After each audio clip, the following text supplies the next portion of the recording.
I welcome each and everyone to Ezhuthola venue, powered by Highlight. Let's begin the session. Criminalizing Dissent. Who gets locked up for speaking out? Prakash Raj in conversation with Josy Joseph. Morning. They say that all writing is an act of dissent. So I think it's fitting that very early in KLF, this edition, we are talking about criminalization of dissent and more about dissent, less about criminalization and both. It's a great privilege to be here with Prakash Raj, not just because he's a versatile actor, but also because he's one of the most fiercest uh, people vocalizing critique of the present regime and what's going wrong with Indian democracy. And it is not an easy job to speak up because it gets tiring, because this has been running on for almost now 12, 13 years. Prakash, shall we start with you? How many cases have you had for speaking up? Hi, Chalams. I'm sorry I've been made to sit too far away from y'all. I wish I was there among y'all and talking. Cases they will put, no? I'm not just an actor. I am an urban Naxalite, anti-national, anti-Hindu. Cases there were around 32. But then, of course, we fight it. It is just to make you tired, go around, waste of time. But they don't know we are made of different stuff. It's okay. Because I would be surprised if there were no cases on me. Because I knew what I was asking for, and that's fine. Does it get tiring, and does it get professionally pressuresome for you? Are you able to find enough work and the diversity of work that you are capable of doing, which you have already delivered in the past? When you know what you're fighting for, it is not tiring, it's actually gives me fuel to fight back. Because I can see who's trying to stop me. So they're not ghosts anymore. So I think it's like more you chisel me, I'll become a more beautiful statue. Yeah. You know, people like Prakash Raj and few journalists that some of you know, many of them you don't know, have been at the forefront of facing this, and they get actually some amount of publicity, but it's a constant harassment. I think in that context, I think we should first speak about Sonam Wangchuk. Yeah, I would actually love to talk about two most beautiful people and most learned people, uh, most wonderful Indians, uh, the most inspiring people, and who are my heroes. That's one is Sonam Wangchuk and one is Umar Khalid. Because both are, what do you say, they're fighting. They're fighting for what? What do they stand for is very simple. One are great symbols, Sonam Wangchuk and Umar Khalid, they represent a community. And they want to be silenced because if Sonam is fighting for the natural resources, who is a gatekeeper of Himalayas, Umar is fighting against Hindutva's supremacy over Muslim descent. Now, let me tell my experience of to understanding of Sonam Wangchuk. He is my hero. So he was in Ladakh sitting for a protest, hunger strike. And me and my friends, Kripakar Senani and Banu, we were in Mangalore and he said, what are we doing when one of these beautiful soul is sitting in that cold for 18 days without eating food? So we traveled all the way. I love the way the people of Ladakh, when they saw me at the airport, received me because they were touched that somebody down south is traveling all the way to meet another wonderful Indian. I went there, he was sitting, and there were people peacefully protesting and humming something. And there were little buntings and flags which was fluttering, and something was written on it. And I said, what is it written on that? It says, our voice, our protests, we are waiting for the winds to take this truth to the world. Now, what is Sonam Wangchuk fighting? Today, we are listening to what is happening to Himalayas, what is happening to the most fragile ecosystem of Ladakh. What is he fighting? What did the government promise? An autonomy? Now they have made it into a J&K, and this they have broken. And Sonam has realized that there is corporate interest in it. He is protesting against that. He is protesting against the autonomy of Ladakh people. He is not only Ladakh, he is the gatekeeper of Himalayas. Who's afraid of him now? So what we have to understand is we have around so many crores of people. We know he is a well-read man. We know what he is doing with the education system. We know what he is fighting for, and they stop the protest. And he, realizing it, decides to take a walk with the people. Where is he going? He is going to reach the borders to tell the world that this is what China has occupied. Now you're afraid of him. You want to stop him. And they arrest him. Does anybody here ready to believe that he is a terrorist? Is there any act of terrorism on his? And imagine where they have jailed him. They have jailed him in Jodhpur in Rajasthan, which is not his territory, with a 3-layered wall where terrorists are put. The so-called Bapus who are rape accused are put. Will you build such a big wall to arrest him, where even his wife can't go meet him, where he has no neighbors around? It's like putting Kappan in a jail, our Siddiq Kampan, then they give him a bail, but he can't come out because there is no local fellow to give surety. So he stays there. So how afraid are you? What are you stopping? Who are you stopping? Because you don't want dissent. You don't want criminalizing anything. Today they want to criminalize the very idea of dissent, and they don't realize this country, the freedom we got because of dissent. What is democracy without dissent? And then we come to Umar Khalid. What was he fighting against? CAA? Don't we have the right to question a government's policy which we are not comfortable with, that you can't decide a citizenship based on religion? Because he was blocking roads. When did blocking roads, blocking traffic become a terrorist activity in this country? And you jail him. What you have to remember, in their own words, is it is not against Umar Khalid.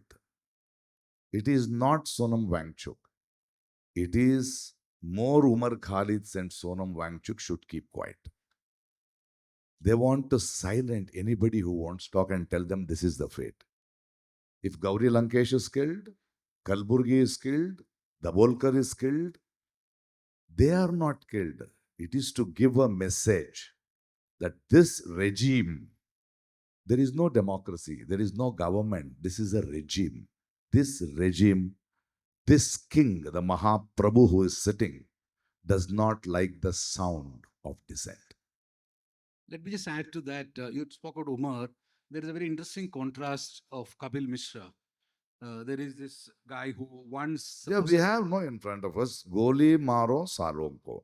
He is the minister in Delhi now. A rapist, like a holiday resort, he goes to jail and walks out during elections. We are seeing that. And today, we are living in a country, and please take it with a pinch of salt. Gauri Lankesh accused walks out after 5 years and wins a municipal election in Mumbai. Today, the king, the Mahaprabhu, will go to a church on a Christmas day and takes part, and his goons vandalize churches outside. These are the hypocrites. And today, when you talk about Umar Khalid, There is the previous Supreme Court judge in a literary festival releasing his books. When he could have released, when he could have granted bail, when he was there, he says, yeah, I think we should give bail to him. Now, I think what he's, hypocrisy. I think he's among the guests here anyway. That's we should meet him. But my question was of all these harassments, the criminalization of dissent and slapping of sedition laws, etc., has had real effect, not just silencing, but if you look at the mainstream media, for example, which has consistently, and India has a great tradition of journalistic dissent, starting from freedom struggle. What has happened to the mainstream media on that in that front? All are laughing because they know the truth. No, is it They are sold, they are bought. Today, because this regime knows, no, because they are not now in the hell, no, with people's consent. They don't have absolute majority. The Mahaprabhu himself has got lesser votes in his own constituency. They are holding institutions, they are arm twisting, buying MLAs, faking votes, because that is how they want to stay. Once they have got the power, they want to stay. Okay, so the media is bought, it is shameless, and you moreover you talk. But today at the same time, you can't keep dissent down. No? As we are know that the major medias have been sold shamelessly, we have the social media erupting. We have independent media erupting. We have literary festivals happening. There's so many of these Indians who have come here to show the very presence in such talks is the dissent. So, as much as they can try, but as because now everything is written on the wall: who is sold, who is not sold. Day before yesterday, I was sitting in a shoot, and there is an MP, a member of in the Rajya Sabha, who's a very popular guy, the BJP guy. He met me, and his son was directing a film, so I was sitting there, and a lot of people got up.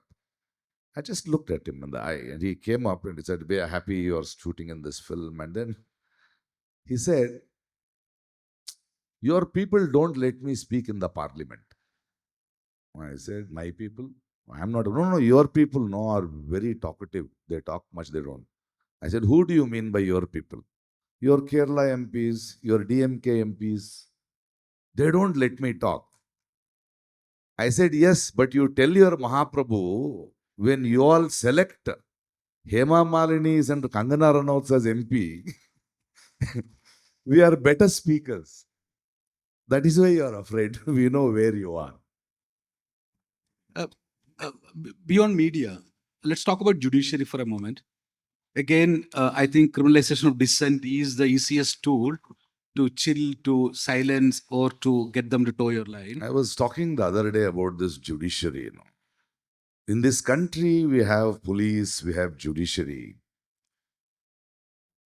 And even the previous government had villainized or misused police department to such an extent that it was very common thought, fear of the people to go to a police station.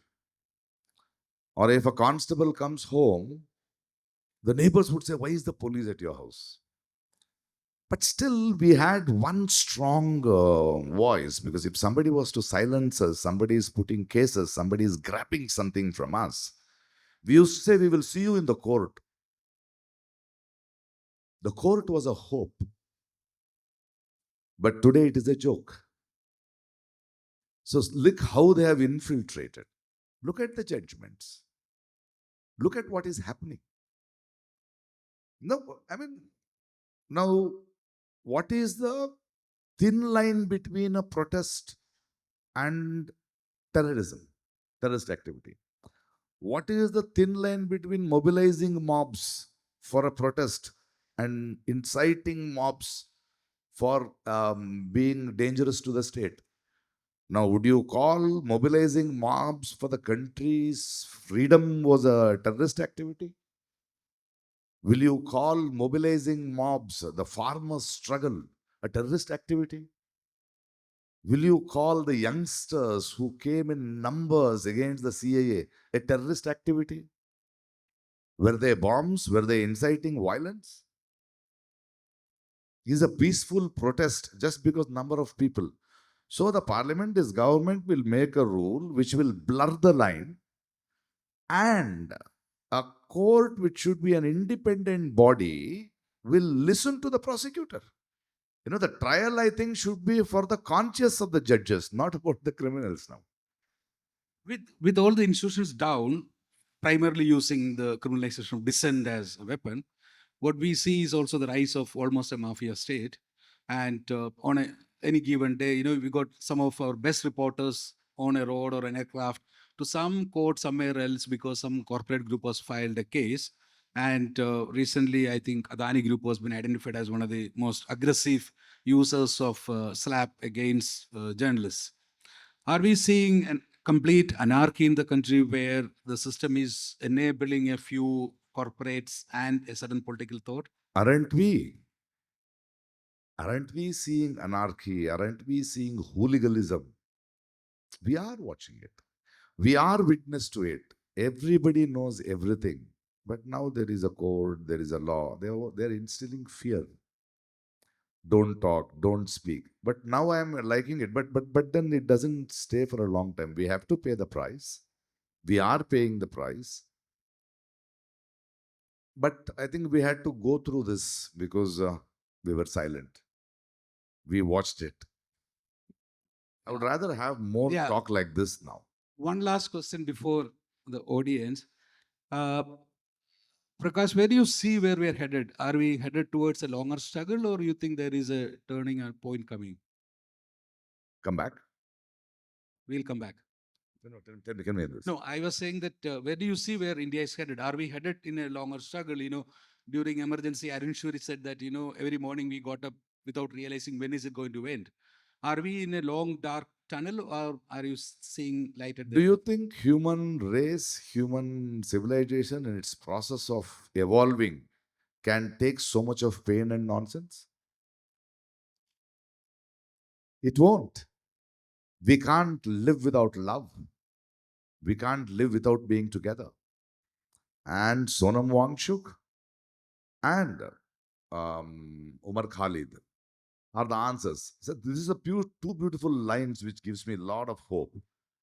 When Sonam Wangchuk was being arrested, he says, I'll be happy if I'm arrested because I know what I'm doing. And I just want to read a recent letter from Umar Khalid from jail, which for me is hope and what he is asking all of us.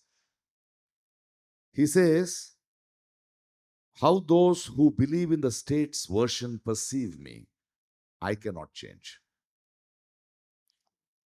Now they've changed the perception. Now he is not a anti-national. The perception after the court verdict denying bail is he's a terrorist now. Okay. Who believe in the state's version perceive me, I cannot change. But what I really want those who express solidarity with me to understand is that I reject the victimhood that I am often identified with by others. There is pain in this seemingly endless weight indeed, but there is also a beauty to this pain. I am content where I am in spite of what I am being subjected to, because there is beauty in knowing that is not about me alone. Me being here is not merely to target me as an individual. It is to teach my fellow comrades a lesson that anyone who dares to ask uncomfortable questions to the powers that can be and will be forcefully silenced without respite. Therefore, this battle that I am fighting too is larger than me as an individual. This is why the language in which those who believe in what I have to speak of me and others in the case needs to change. Ours is a battle for vision of a time in our society when some will not be more equal than others. This conviction is what makes this pain bearable. It's almost Christ-like or Bhagat Singh-like. Both sacrifice their lives for causes of the oppressed. And there is beauty in knowing that this is the lineage of which I am a part in a history that shall be paid in future. Now, this is hope. This is resilience. This is the belief, whether it is him or people like me who stand for him, need to continue, need to do it because truth eventually will win. With that, I think it's between the audience and Prakash. Please ask questions. Hello, sir. I'm a Tamil from Sri Lanka. So I think I belong to a community which was led down by its own government. So I'm able to relate to whatever is happening here more. So I've been in India for almost a decade now. And I realize that this very conversation is possible because we are in Kerala, or probably if we are in some part of Tamil Nadu, but not in any other part of India as of now. So even if I go for work to Delhi or Gurgaon, I'm not able to have a normal conversation without being constantly angry. And it's like you have to be a rebel or resilient or a revolutionary at this point to even sustain a daily life. But how does a normal person survive this? Like, how, when, and how will I be normal? See, they are making the normal people. See, that is the job of us, people who have realized, who are sensitive to it. Normal people know. It's like, you put a frog in a boiling water, it will jump out. But you put it in a very cool, comfortable water and put the fire down. It slowly starts adapting to the different heat. Struggle, make ends meet, ends meet. And by the time it realizes that it's too hot, it can't jump. So that is what they do when we are talking about dissent. They have manufactured a consent for this hatred. See, today when you read news, no, if somebody is killed, you immediately see is the fellow who killed the murderer. Is it a Muslim name? Is it a Christian name? Or is it a Hindu name? The minute it is Muslim name, there is that hatred which is manufactured, no? The terrorists. What is happening with A.R. Rahman? What is the public discourse? Ma tujhe salam. Jai ho. 2 Oscars. You rejoiced. He just said he is not begging for work, for your kind information. He is beyond that. He said, this is the truth. Look at the euphoria which has started. Look at the barking which has started. A director, a lady director, an actress, suddenly just because he did not work for him, calls him an anti-national, Kangana Ranaut. Calling her film Emergency, a propaganda film, as a classic. And that he denied to work. Look what is happening around. Siraj takes wickets, you are very happy. But he does 1 second, thanks his God, goes down on his knees, or he doesn't take, go back to Pakistan. So for normal people, no, this is, they have criminalized dissent. It is like Umar Khalid, for them, is not a scholar. What he talks is important. He is Muslim. So it is our constant effort of continuing to make people aware that now Umar Khalid and Wangchuk are not the two people in prison. The brainwashed people are also in a prison. They have created 2 prisons outside.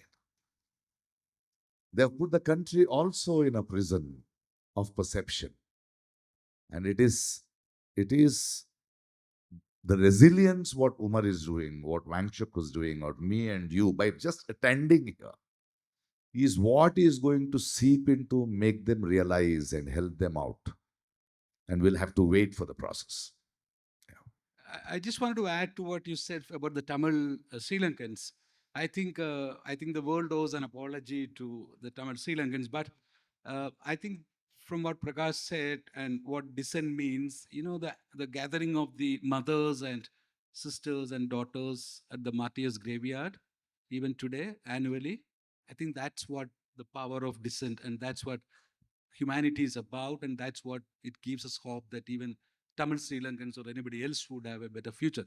I think the answer is there in your own community. Now we are talking about vote choris, election commission helping. Election is designed according to the king's travel. Okay. But you should see how shamelessly, without fear, election commission is behaving. That you just go back a few years back, they call in a parliamentary committee meeting and they give ultimate powers to the election commission that you cannot put cases on them for life. They cannot be held accountable for life. See how they twist the law with the majority they have. So now we have to realize with every law they make that we have to see the outcome, because we are not realizing the outcome of it, and now we are realizing the outcome of it. Prakash, since you mentioned some actors, being a successful actor or being a successful actor is somehow seen as an excuse that I cannot talk because I'm in the limelight, as if it makes me vulnerable. I find some voices which could have made a difference are afraid to talk, and they use that as an excuse that I'm in the limelight, I cannot talk. So why doesn't it deter you? There are two things, no? There are actors, there are audiences.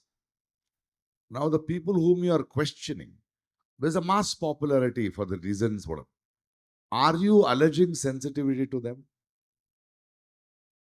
It is now that they are naked, knowing that they are not rich within. At such times, you realize they are opportunists. You should read between lines. If a person who has gone because of the society has been given a stage and if his voice is heard, many years back, somebody told me of a big actor of this country. They said he has a great voice. And I said, ask him to use it. Please ask him to use it. So it is now to understand, sometimes because of the situations, we realize who's who, because only such troubled times come. So yes, you have every right to question that why are they not voicing. But I think it's too important to continue our resilience without them too. Good morning, sir. With all due respect to everything that you stand for, I would just like to ask about something that you were a part of. You are the part of the jury of Kerala State Award, and I would just like to ask. From whatever I have heard about, I have heard from you while listening to you right now and from before, I know that what your politics stands for is that the art cannot be separated from the artist.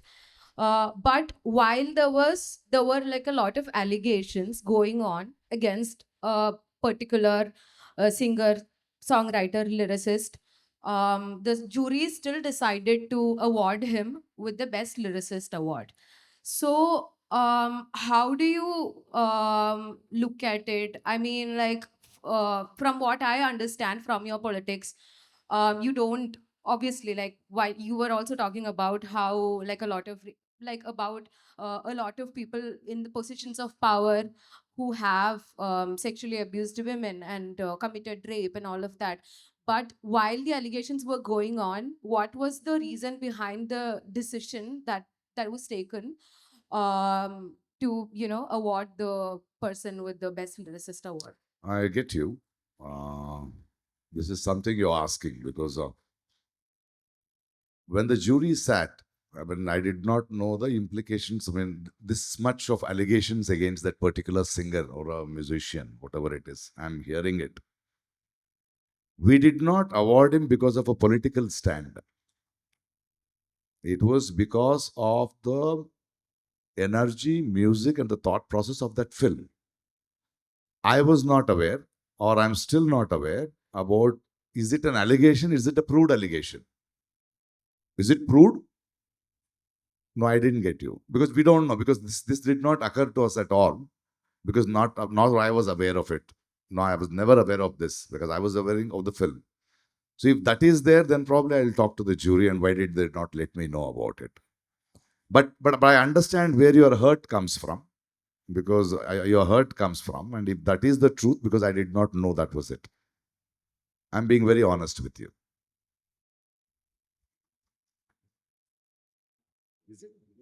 You also don't. Okay, Yeah, sorry.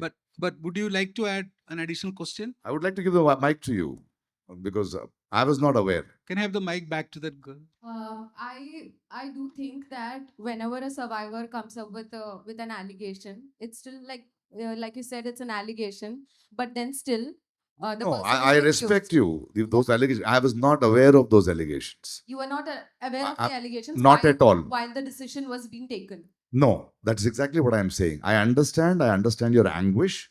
I'll have to look back into it because I would like to ask the fellow jury members, why did they not tell us? Okay. Yeah. I'm being honest with you and I'm with you. Yeah. Yeah. Thank you. Thank you for that. I would also, no, I did not really, see anything coming from you like after the decision was even announced as well, because while the decision was being announced, while the person was being awarded, even then you weren't aware, or I'm aware of it just now as you're talking, and that doesn't mean I'm going to get away with it. okay. I'm saying I'm sorry, I'm not. I still respect you. Okay. I'm telling you, I'm not aware, and I asked him, he's not aware too. All right. It's as simple as that. But Yeah, I mean, a lot that of doesn't people- that doesn't let me go off if I've done a crime. Okay, if I've done a mistake. But including Didi Damodaran, I hope you know. And like a lot of people have talked about it against it as well, while I'm not giving you excuses, Huh. but I'll tell you the truth. I am not here. Okay. You understand? Yeah. The I'm not aware is I'm accepting I'm not aware. Hmm. And I'm sorry that I'm not aware of it. But after this session, probably I'll call all my fellow jury members that if you were aware, why did you not tell? All right. Isn't That's it? fair. Yeah. Because it is a collective decision. It is not a one man's decision. But the majority were here in Kerala. The rest of the jury, they live here. And I'll ask them why. Why was I not informed about it? Yeah? Thank you, sir. Thank you. Thanks, Prakash. I think it's fantastic that you have been No, no. patiently answering her It because is not patiently, it is, I have to answer them. There is nothing being patient in answering. yeah, but it's also symbolic of the power of dissent and No, it is not. yeah. She's hurt and I'm sorry for that. Yeah. Hello, sir. So constantly today we see the success of films like Durandar. And I want to ask you, as an artist, when we speak of dissent, do you get scripts that you say no to because of specific undertones to films like that? So I want to ask you that does dissent also percolate If into? they come, I will say no, but they don't dare to bring such scripts to me. It's Okay. wonderful to know that. Durandar is a hit. Now the right wing is very disturbed because they wanted it to be a propaganda film, but villain has become more popular. It has backfired. I just talked to a lot of people up north and they said, hey, nice film, good commercial film. They have not got the propaganda. For them, the hero is Akshay Khanna, not the hero. So the makers are disturbed. We invested so much of money to create something and they are celebrating the villain. See, that is the foolishness of them where people are laughing at it. Hello, sir. It has always been a pleasure listening to you. And I wanted to talk about a statement you made. You said dissent is a communicative action in democracy, and also that we are present in conceived perceptions. So, how do we break this boundary of dissent? As a common audience, I'm asking, as a common audience, how do we break this barrier or the boundary of the dissent that has been created? Is it easy for a common man to enter that? Because we discuss this in platforms like this. This is an open platform, I agree, but this is not an open platform. You have a for dissent. conscience. Yeah, I Your know. conscience says Yes, yes. not to take part or not to support or to put your foot down. No, I'm just asking that how do we bring about this awareness in a private sphere as well? This is a public place. Private, the school, even the academic institutions have become a private sphere Yes. now. So how do we bring this concept of dissent is into those platforms as well? Is it an easy task? Now, RSS had shakas in all schools. Government banned them from using public spaces. There is a beginning, isn't it?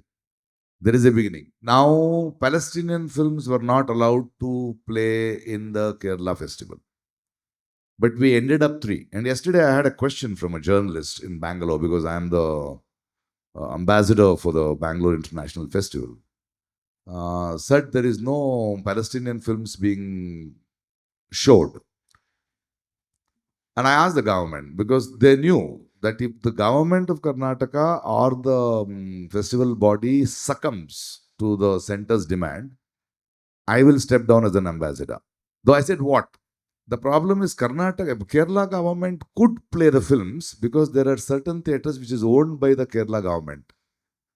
They don't have to go to the multiplexes because their license get got. So that's exactly what we are trying to do. So there are governments down south, other grounds who are fighting this and trying to bring this awareness, how to, the textbooks they have entered, schools they have entered, in your offices they have entered, in your WhatsApp groups you have entered. Try to put sense as much as, because everybody gets in this, they have come in a public platform here, but all of us will go to our private spaces, no? And there we'll have to continue spreading the word. That's it, nothing else. Something has to organically grow, spread. Hi, sir. Thank you for all that you do. So, I wanted to ask when these ideologies come into play when we're having a normal conversation. So, if I'm talking to someone who is of a staunch right ideology, so that is what they follow. Earlier, I would find myself arguing, but these days I've taken what I call a strategic silence. But then after that, I find myself feeling very guilty that I didn't argue. So, in those sort of situations, what would you do? Do you I face it often, not individually. Like yesterday, I was in Udupi and there was a group who also do theatre. And they were coming and talking to me, and they say, "You're doing great job, and we are also doing some job. But I wish you had not spoken about the Mahaprabhu." I tell them, see, me and you are sailing in the same boat. That's the country. And there is a hole in the boat. Let's fix it. We can continue to fight. If we don't fix it, both of us will drown. So when they come, engage in the conversation. There is no point in being silent. It's beautiful to engage in the conversations. And I have an incubator. I do a theater, and we did not have one singer who had practiced for a month. Could not continue. So I was out somewhere and they chose another boy. A few days back, I came back and I was having my chai in the morning, coffee in the morning in the canteen, and we have a small river. And there was a young Swamiji, even a Pujari sort of a boy walking out, doing Sandhya Vandana and going up. And I said, "Who is he?" They said, "Sir, he's the new student in the campus, an actor." And I next him, okay. Then suddenly, a friend next to me said, "Should we allow such people?" I said, "Yes. It is them whom I want to talk. Let him do." And 2 minutes later, another student who had also taken bath was taken to dry his clothes. He was walking. I said, "See, both their body languages are the same. You are deciding them on on their costume. Let that boy come in. He knows what politics is discussed here, what sort of plays are being made. He may come and ask questions, or he may grow, have his awareness, or he may walk out. But don't stop. Don't hate them. We are not here to hate. We are not separating. We want love. We want to explain. We need more patience because they are brainwashed. Yeah. And then that is dissent. No, we should have difference of opinion. We need to if there is no friction, what something new will grow. So don't look at them with hatred at all. And don't be, silent. Continue the conversation. It's okay. Hi. Do you think electoral democracy gonna save us? If no, what is the alternative? Electoral process of this country is the most corrupt process of, isn't it? Whether it is BJP, whether it is Congress, all governments. All governments. No one single. Now these fellows are holding institutions. But where is your consent? In a country, if there is 1 lakh voters in a constituency, the fellow who wins is with 35%. Out of 1 lakh, only 60% vote. In 60, 35%. Majority don't want them. Right? Half it is bought, and half we vote based on religious caste lines. Somebody we know, isn't it?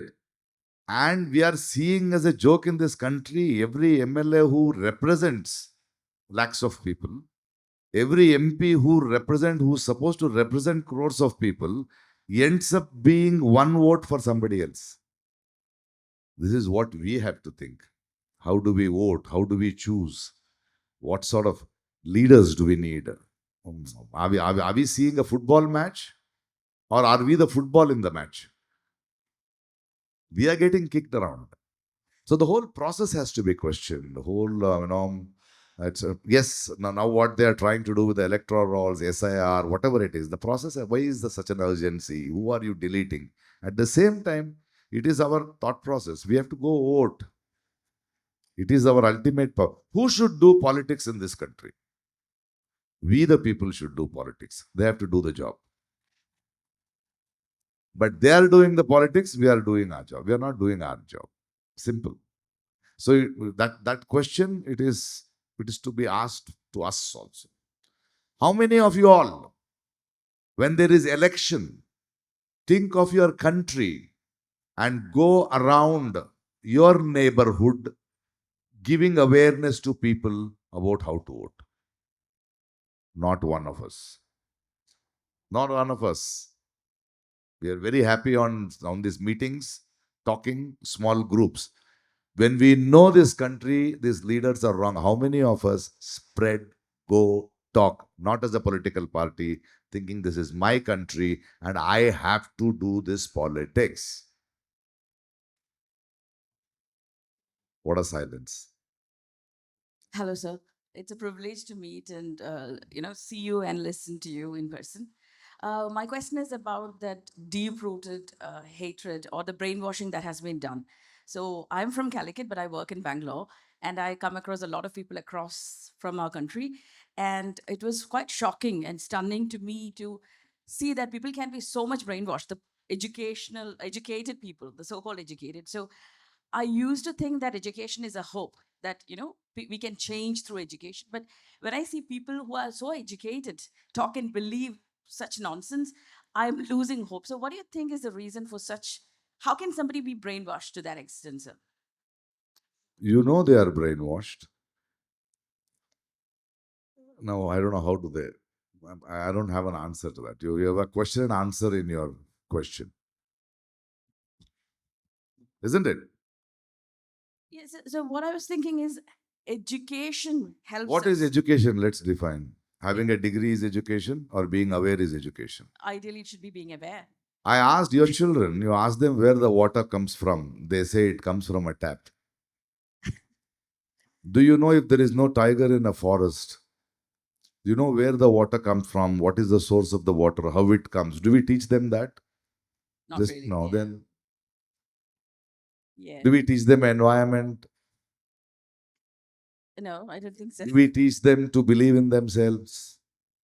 So what is education? Well, let us think about it. Now, who are we calling educated in this country? Being aware is education.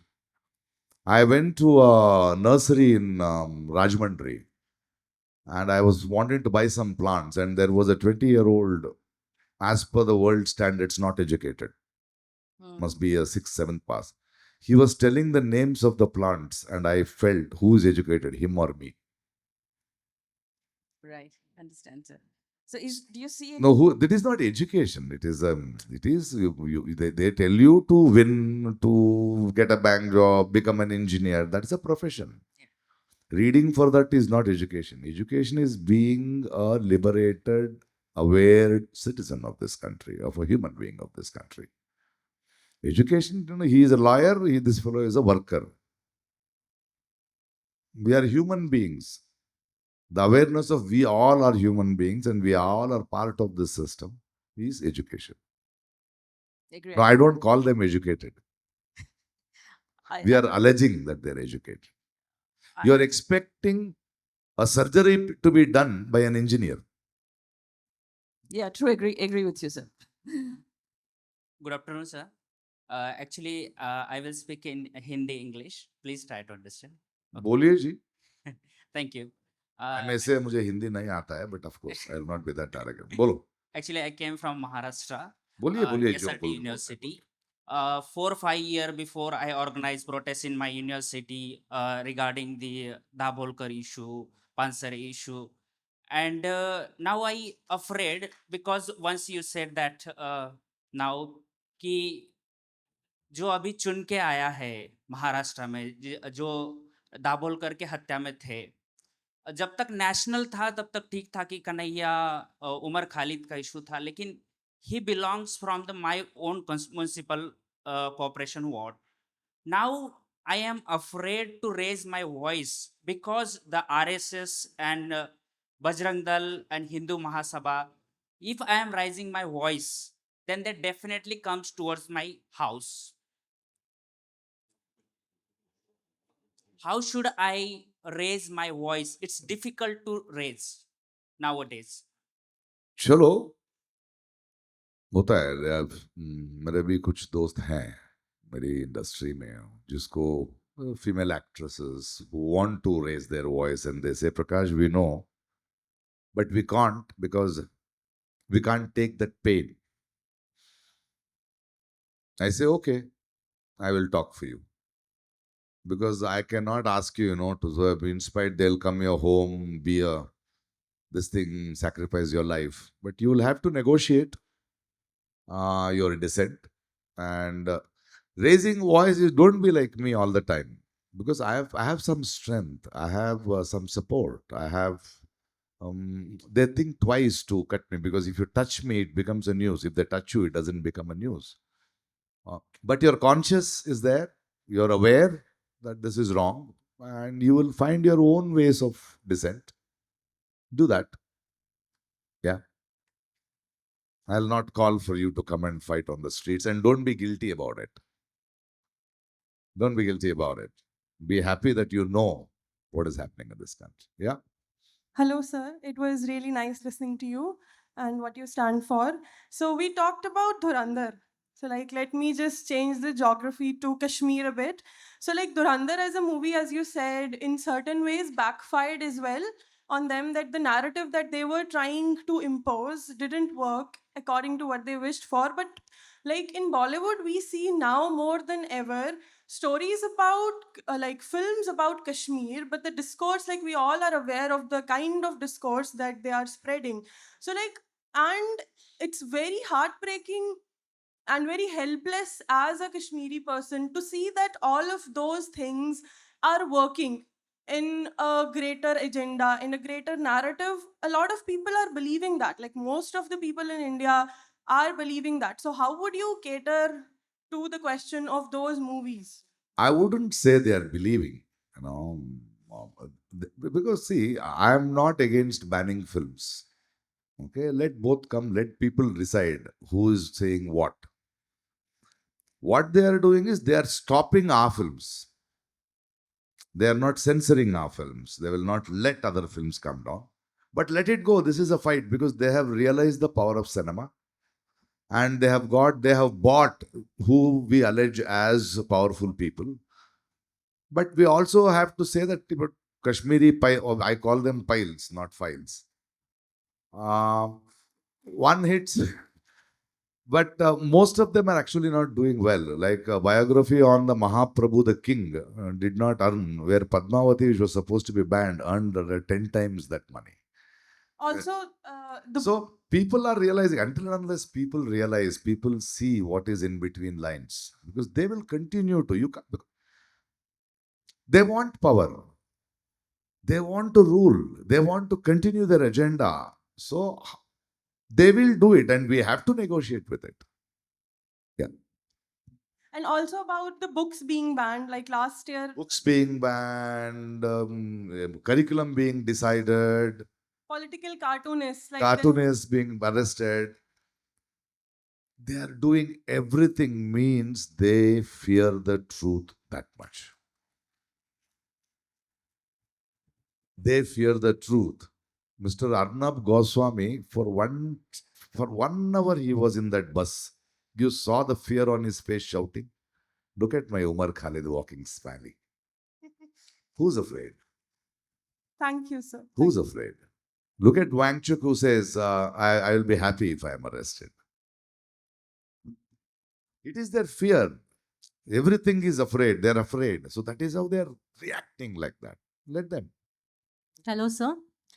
I'm from Ooty. Pleasure talking to you, listening to you. This is my 3rd year. I'm coming here to Kerala. My question is, what's the impact on Indian students with these Indian political issues or religious issues? What are they feeling? I feel they are confused because the board on them, it's too much. The books, the syllabus, the curriculum, it's too much. And even the media, they are confused, I think. I want to listen to you, sir. She's very intelligent. Before I give the mic to him, she said, I want to listen to you, sir. Your words are golden for me, sir. No. This is nothing to do with the dissent, the question you're asking. So I'm thinking, because I have just 2-3 minutes left. What is the impact of religion on children? Religious and political issues on Indian students. That's a very vague, strong question. I need a long answer. I'll talk to you outside. Because I'm a teacher, so I'm asking this question. A teacher asking a question? No. Yeah, I can feel many. Okay, we will are talk. I'll confused. come down and I'll talk to Okay, you sir. because I don't want to bore them. Yeah, we're just left with 30 seconds, maybe a last question. There are far too many hands. No question. I think we'll wind up. We had enough questions. No, my friends. I'll just finish with Yaad Rakha Jayega English version. I think this is a little hope, a little resilience we have to show. This is an English translation. It says, kill us. We will become ghosts and write of your killings with all the evidence. You write jokes in court. We will write justice on the walls. We will speak so loudly that even the deaf will hear. We will write so clearly that even the blind will read. You write black lotus, we write red rose. You write injustice on the earth, we will write revolution in the sky. Everything will be remembered, everything recorded. So curses may be sent to you, so your faces may be smeared. Your names and your faces will be remembered. Everything will be remembered, everything recorded. Sab yaad rakha jayega. Thank you.